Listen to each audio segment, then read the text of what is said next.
Oi pessoal, tudo bem? Vamos para mais uma aula aqui no nosso canal.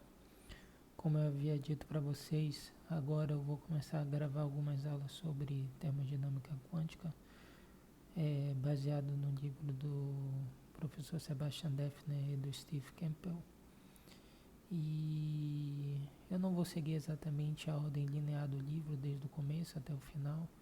Eu vou pegar os tópicos que são mais interessantes de serem abordados num curso desses. Então, eu vou começar a aula de hoje falando sobre trabalho e calor quânticos no regime quasi-estático no equilíbrio de Gibbs. Tá? Nós vamos ver exatamente o que é o equilíbrio de Gibbs e nós vamos ver que nesse regime quasi-estático nós não vamos ter nenhuma ação quântica em cima dos nossos processos quânticos, em cima dos nossos processos termodinâmicos, quer dizer. E isso basicamente se deve ao fato de nós estarmos num acoplamento ultra fraco com o reservatório térmico. Então aqui para começar, vamos descrever o que são processos quasi-estáticos. É basicamente dizer que as grandezas termodinâmicas são descritas por diferenciais exatos e inexatos, ou seja, a cada ponto da minha trajetória termodinâmica eu tenho um diferencial, portanto eu posso estabelecer um caminho ali dentro, tá? Então nós vamos trabalhar para esse tipo de caso aqui nessa situação dessa aula, tá? Então é possível estabelecer um caminho termodinâmico e a gente consegue extrair diferenciais das grandezas termodinâmicas associadas a ele. E agora vamos determinar o que é um estado quântico de equilíbrio de Gibbs, que é o objeto central dessa aula. Então considere que a gente tem um sistema quântico S com uma hamiltoniana H, que depende de um parâmetro externo de controle gama, e que ela está acoplada a um reservatório térmico de temperatura T.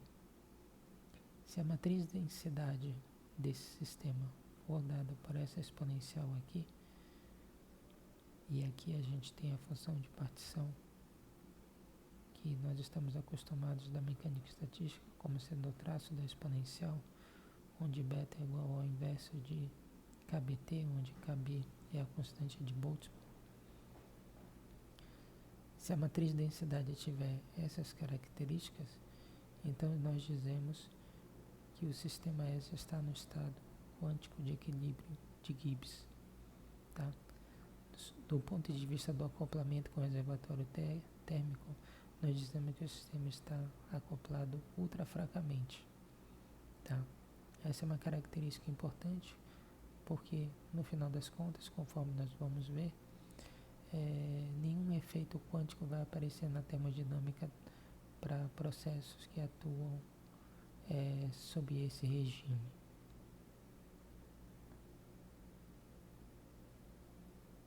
Pois bem, então uma vez que a gente definiu quem é a matriz de densidade com a qual nós estamos trabalhando na termodinâmica quântica, nós temos que estabelecer a entropia com a qual nós vamos trabalhar. É importante lembrar que na termodinâmica quântica existem diversos tipos de entropia que o pessoal já definiu, muitas mesmo. Portanto, é preciso estabelecer aquela com a qual nós vamos trabalhar e aquelas que são mais usuais de serem trabalhadas. Seguindo o livro do Sebastian Defner, ele trabalha com a entropia de von Neumann. Tá? Então, definindo a entropia de equilíbrio gibbsiano de von Neumann, dada por isso daqui, como sendo o traço da média do logaritmo da matriz de densidade, tá? Aqui multiplicado por kb, a constante de Boltzmann, a gente tem essa entropia. E é interessante observar que se a gente pega essa entropia e a gente trabalha ela por meio da própria definição do Ln e da matriz de densidade de equilíbrio, a gente consegue reescrever ela da seguinte maneira, conforme vocês observam aqui. Aqui, utilizando a própria definição da matriz de densidade de equilíbrio, a gente tem essa situação aqui. Aqui a gente tem a função de partição. E trabalhando um pouco mais dessas expressões, a gente chega que a entropia de von Neumann de equilíbrio é dado por 1 sobre T, que é a temperatura, vezes a energia de equilíbrio, menos a variação da energia livre de Helmholtz. Tá? E aí nós temos essa expressão, que é o mesmo resultado clássico que a gente está acostumado, que a energia é igual à soma da energia livre de Helmholtz mais a temperatura vezes uma entropia, que no caso aqui é a entropia de von Neumann. Tá? Então aqui a gente tem um resultado clássico e que é muito interessante de ser observado. Dá a impressão que a gente está no caminho certo, trabalhando com esse caso mais simples possível. Mas vamos avançar um pouco mais no raciocínio para esse tipo de regime. Então, se a gente pega a energia de equilíbrio e diferencia ela no parâmetro de controle gama, a gente vai obter uma diferenciação entre trabalho e calor, onde o trabalho vai estar associado à diferenciação da hamiltoniana do meu sistema devido ao parâmetro de controle, e o calor vai estar associado à variação da minha matriz de densidade no parâmetro de controle, tá? Conforme está sendo mostrado aqui. Então a gente consegue diferenciar eles dessas duas formas para essa situação de equilíbrio. Então o mesmo resultado clássico que a gente está acostumado para a primeira lei, que o trabalho se diferencia entre, que a energia se diferencia entre trabalho mais calor. Agora vamos analisar um outro caso, que é o caso de processos isotérmicos, onde a gente tem a temperatura igual a uma constante. Então aqui o trabalho que é dado por isso daqui, trabalhando a expressão com a temperatura, que é uma constante, a gente consegue reescrever ele dessa maneira aqui como sendo a variação da energia livre de Helmholtz, tá? Que é o resultado esperado para processos quase estáticos no caso do trabalho.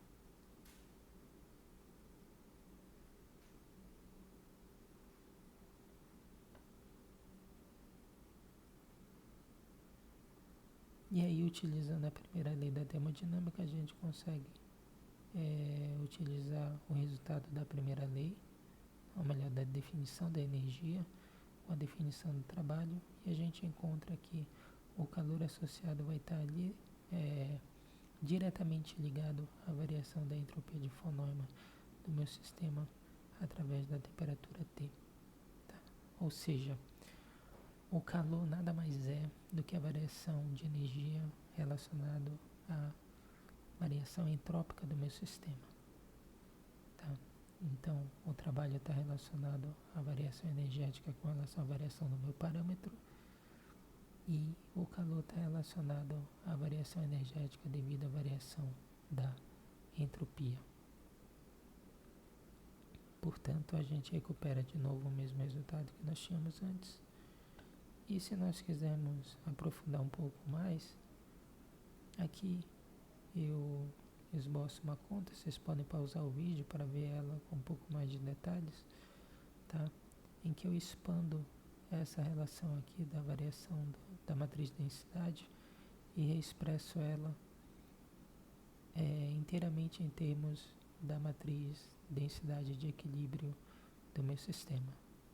No final das contas, fazendo todas as transformações necessárias, a gente encontra novamente que a variação do calor é a variação da entropia de von Neumann do meu sistema dado por essa relação aqui. Portanto,